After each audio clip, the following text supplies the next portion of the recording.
ಚಿರಶಾಂತಿ ಕೋರಿ ಅವರ ಕುಟುಂಬದ ಎಲ್ಲರಿಗೆ ಈ ಒಂದು ದುಃಖ ಸಹಿಸ್ತಕ್ಕಂಥ ಶಕ್ತಿಯನ್ನು ಭಗವಂತ ದಯಪಾಲಿಸಲಿ ಅಂತ ಹೇಳಿ ನನ್ನ ಮಾತನ್ನು ಮುಗಿಸ್ತೀನಿ. ಶಶಿಕಲಾ ಜೊಲ್ಲೆ ಅವರು. Next D T Patil. ಸನ್ಮಾನ್ಯ ಅಧ್ಯಕ್ಷರೇ, ತಾವು ತಂದಂಥ ಸಂತಾಪ ಸೂಚನೆಗೆ ಬೆಂಬಲವನ್ನು ವ್ಯಕ್ತಪಡಿಸ್ತಾ ಈಗಾಗಲೇ ಸಹೋದರರಾದಂಥ ಮೇಟಿಯವ್ರನ್ನ ಹಿಡ್ಕೊಂಡು ಎಲ್ಲ ದಿವಂಗತ ಎಲ್ರಿಗೂ ಕೂಡ ಶ್ರದ್ಧಾಂಜಲಿಯನ್ನು ಸಲ್ಲಿಸ್ತಾ ಇವತ್ತು ಸಾಲು ಮರದ ತಿಮ್ಮಕ್ಕ ಅಂತಂದಾಗ ನಿಜವಾಗ್ಲೂ ಕೂಡ ಬಸವಾದಿ ಶಿವಶರಣವರು ಒಂದು ಮಾತು ಹೇಳ್ತಾರೆ ಅಧ್ಯಕ್ಷ, ಹೆಣ್ಣು ಹೆಣ್ಣಲ್ಲ, ಹೆಣ್ಣು ರಕ್ಕಸಿಯಲ್ಲ, ಹೆಣ್ಣು ಸಾಕ್ಷಾತ್ ಕಪಿಲ ಸಿದ್ಧ ಮಲ್ಲಿಕಾರ್ಜುನ ಅಂಥೇಳಿ.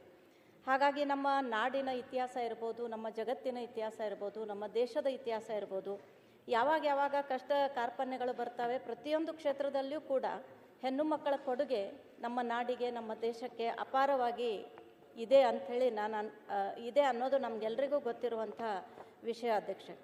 ಇವತ್ತು ನಾವೆಲ್ಲರೂ ನೋಡ್ತೀವಿ, ಇವತ್ತಿನ ಪರಿಸರ ಸಂರಕ್ಷಣೆ ಅಂತಂದಾಗ 21ನೇ ಶತಮಾನದಲ್ಲಿ ನಮ್ಮ ಪರಿಸರದ ಚಿಂತನೆಯನ್ನು ನೀವುಗಳು ಮಾಡ್ತಕ್ಕಂಥ ಸಂದರ್ಭದಲ್ಲಿ ಅದನ್ನು ಪ್ರಾಕ್ಟಿಕಲ್ ಆಗಿ ಮಾಡಿ ತೋರಿಸಿದಂತಹ ಉದಾಹರಣೆ ಇವತ್ತು ಸಾಲು ಮರದ ತಿಮ್ಮಕ್ಕನನ್ನು ನೋಡಿದಾಗ ನಮಗೆಲ್ರಿಗೂ ಕೂಡ ಗೊತ್ತಾಗ್ತದೆ ಅಧ್ಯಕ್ಷ.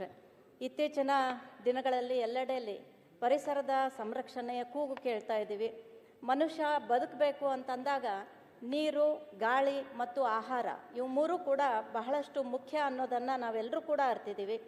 ಆದರೆ ಇವತ್ತು ಸಸ್ಯಗಳು, ಮರಗಳು ನಮ್ಮ ಮನುಷ್ಯನ ಜೀವನಾಡಿ ಅಂತ ಗೊತ್ತಿದ್ರೂ ಸಹಿತ ಈ ಅಭಿವೃದ್ಧಿ ಹೆಸರಿನಲ್ಲಿ ಪರಿಸರದ ಮೇಲೆ ಆಗ್ತಕ್ಕಂಥ ಹಾನಿಯನ್ನು ನೋಡಿದಾಗ ನಿಜಕ್ಕೂ ಕೂಡ ಮುಂದೆ ಬಹಳಷ್ಟು ಚಿಂತೆ ಮಾಡ್ತಕ್ಕಂಥ ದಿನಮಾನಗಳು ಬರ್ಬೋದು ಅಂತಕ್ಕಂಥದ್ದು ನಾವೆಲ್ಲರೂ ಚರ್ಚೆ ಮಾಡ್ತಾ ಇರ್ತೀವಿ ಅಧ್ಯಕ್ಷೆ.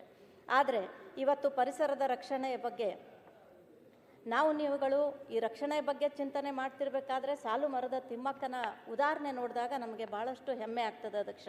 ಯಾಕಂದರೆ ಈ ಒಂದು ತಾಯಿ ವೃಕ್ಷ ಮಾತೆ, ಮರಗಳ ಮಹಾತಾಯಿ ಅಂಥೇಳಿ ನಾವು ಇವತ್ತು ಸಾಲು ಮರದ ತಿಮ್ಮಕ್ಕನನ್ನು ನೋಡ್ತಾ ಇದ್ದೀವಿ.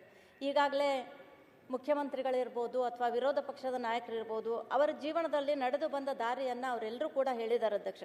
ಬಡತನ ಕುಟುಂಬದಲ್ಲಿ ಹುಟ್ಟಿದಂಥ ಸಾಲು ಮರದ ತಿಮ್ಮಕ್ಕ ಅವರ ತಂದೆ ಜೀತದಾಳಾಗಿ ದುಡಿತಕ್ಕಂಥ ಸಂದರ್ಭದಲ್ಲಿ ಅವ್ರ ಜೊತೆಯಲ್ಲಿ ಅವರು ಕೂಡ ಹೊಲಗದ್ದೆಗಳಲ್ಲಿ ಕೆಲಸ ಮಾಡಿ ಶಾಲೆಯ ಕಟ್ಟೆಯನ್ನೇ ಹತ್ತದೇ ಇರತಕ್ಕಂಥ ಈ ಸಾಲು ಮರದ ತಿಮ್ಮಕ್ಕನವರು ಮದುವೆ ಆದರೂ ಕೂಡ ಬಡತನದ ಒಂದು ಪರಿಸ್ಥಿತಿಯಲ್ಲೇ ಇದ್ದಾಗ ಅನೇಕ ವರ್ಷಗಳು ಮದುವೆ ಆಗಿ ಕಳೆದರೂ ಕೂಡ ಮಕ್ಕಳಿಲ್ಲ ಅನ್ನೋತಕ್ಕಂಥ ಒಂದು ಕೊರತೆ ಆ ಇಬ್ಬರು ದಂಪತಿಗಳಿಗಿದ್ದಾಗ ಅವರ ಪತಿರಾಯರು ಕೂಡ ಅವ್ರಿಗೆ ಹೇಳ್ತಾರೆ, ಮಕ್ಕಳಿಲ್ಲ ಅಂತಂದರೆ ಏನಾಯಿತು, ನಾವು ಮರಗಳನ್ನು ಬೆಳೆಸೋಣ ಅಂತಕ್ಕಂಥ ಒಂದು ಇಚ್ಛಾಶಕ್ತಿಯನ್ನು ವ್ಯಕ್ತಪಡಿಸಿ ಅವರು 16ನೇ ವರ್ಷನಲ್ಲೇ ಮದುವೆ ಆದಮೇಲೆ ತನ್ನ ಪತಿಯನ್ನು ಒಳಗೊಂಡು ಈಗಾಗಲೇ ಎಲ್ಲರೂ ಹೇಳಿದ ರೀತಿಯಲ್ಲಿ ಅನೇಕ ಮರಗಳನ್ನು ಸಾವಿರಾರು 1, 10, 100, 500 ಅಂತ ಈಗ ಸಾವಿರಾರು ಮರಗಳ ಒಂದು ತಾಯಿ ತಂದೆಯಾಗಿ ಅವರಿಬ್ಬರನ್ನು ಕೂಡ ನಾವು ನೋಡ್ತಾ ಇದ್ದೀವಿ ಅಧ್ಯಕ್ಷೆ. ಹಾಗಾಗಿ ಇವತ್ತಿನ ದಿವಸ ನಾವು ಆ ಒಂದು ಮಹಾತಾಯಿ ಇವತ್ತು ಮಾಡಿರ್ತಕ್ಕಂಥ ಈ ಒಂದು ಯೋಜನೆಯನ್ನು ನೋಡಿದಾಗ ನಿಜವಾಗ್ಲೂ ಅವಳ ಹೆಸರಿನಲ್ಲಿ ಒಂದು ಪ್ರಶಸ್ತಿ ಆಗಬೇಕು ಅನ್ನೋದಕ್ಕೆ ಸನ್ಮಾನ್ಯ ಮುಖ್ಯಮಂತ್ರಿಗಳು ಅದನ್ನು ಮಾಡ್ತಾ ಇದ್ದೀವಿ ಅಂತಕ್ಕಂಥ ಮಾತನ್ನು ಹೇಳಿದರು. ಅದೇ ರೀತಿ ಸಹೋದರರಾದಂಥ ಎಚ್ ಕೆ ಪಾಟೀಲ್ ಅನ್ನೋರು ಕೂಡ ಈಗಾಗಲೇ ಸರ್ಕಾರದಿಂದ ಮಾಡಿರ್ತಕ್ಕಂಥ ಅವಳ ಹೆಸರು ಮೇಲೆ ಇರ್ತಕ್ಕಂಥ ಕಾಡಿನ ಒಂದು ಅರಣ್ಯ ಉದ್ಯಾನಗಳಾಗಲಿ ಅಥವಾ ಸ್ಮಾರಕಗಳಾಗಲಿ ಅನ್ನೋದನ್ನು ಹೇಳಿದರು.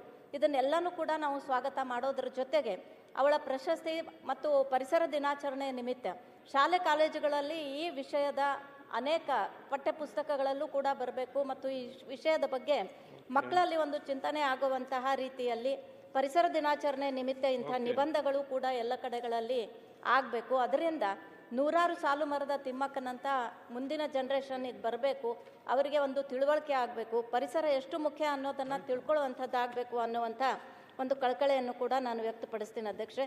ಹಾಗಾಗಿ ಆ ಸಾಲು ಮರದ ತಿಮ್ಮಕ್ಕ ಇವತ್ತು ನಮ್ಮ ಜೊತೆಯಲ್ಲಿ ಇರಲಿಲ್ಲ ಅಂದರೂ ಕೂಡ ಅವಳ ಒಂದು ಆದರ್ಶ, ಅವಳು ನಮ್ಮ ನಾಡಿಗೆ ಕೊಟ್ಟಂಥ ಒಂದು ಕೊಡುಗೆ ಇವತ್ತು ನಮ್ಮ ಜೊತೆಗಿರೋದ್ರಿಂದ ಅದನ್ನು ನಾವು ಕೂಡ ಬರೀ ಮಾತನಾಡದೇ ಇರೋದಕ್ಕಿಂತ ವರ್ಷಕ್ಕೆ 1 ಮರವನ್ನಾದರೂ ನಾವೆಲ್ಲರೂ ಸೇರಿ ನೆಟ್ಟಾಗ ಈ ಪರಿಸರದ ಸಂರಕ್ಷಣೆಗೆ ನಾವು ಕೂಡ ಜವಾಬ್ದಾರರಾಗಬೇಕು. ಬರೀ ಮಾತಾಡೋದಕ್ಕಿಂತ ಕೃತಿಯಲ್ಲಿ ಅದನ್ನು ನೀವುಗಳೆಲ್ಲರೂ ಕೂಡ ಬಳಸೋ ಹಾಗೆ ನಾವೆಲ್ಲರೂ ಕೂಡ ಮಾಡ್ಕೋಬೇಕು ಅನ್ನುವಂತಹ ಒಂದು ಇಚ್ಛೆಯನ್ನು ವ್ಯಕ್ತಪಡಿಸಿ ಎಲ್ಲ ಎಲ್ರಿಗೂ ಕೂಡ ಸಂತಾಪ ಸೂಚನೆಗೆ ನಿಮ್ಮ ಬೆಂಬಲವನ್ನು ಕೋರಿ ನನ್ನ 2 ಮಾತಿಗೆ ವಿರಾಮ ಕೊಡ್ತೇನೆ. J.T. Patil, next Sidhu Savadi. Next question.